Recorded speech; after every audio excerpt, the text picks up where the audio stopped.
actuellement, là, il n'est pas progressé, je ne sais pas le passer le président.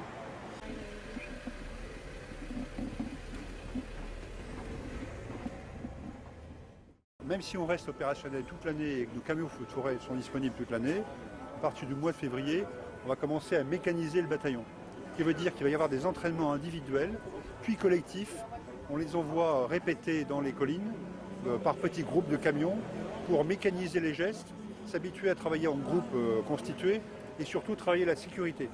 Le plus important dans ces opérations, c'est quand vous partez au feu, il faut absolument que la sécurité des marins pompiers soit assurée, et en particulier si le feu arrive sur nous, les techniques d'autoprotection et d'auto-arrosage sont essentielles. Donc on répète, on mécanise. Puis ensuite, progressivement, on monte en puissance. On fait des exercices de plus en plus importants, et ça se termine d'abord par un exercice au bataillon, interne au bataillon, puis comme vous l'avez vu aujourd'hui, un exercice au niveau de la zone, dirigé par le préfet, entre nos camarades du SDIS 13 et nous. Aujourd'hui, la technique, c'était l'aboutissement de notre préparation au SDIS 13 et à nous, coordination des moyens, transfert de commandement, complément, travail avec la zone sur les renforts qui arrivent, travail en coordination avec les bombardiers d'eau, puisque les opérations, c'est quasiment des opérations militaires. Quand vous faites un feu, il y a des avions, il y a des hélicoptères, il y a des colonnes de renforts.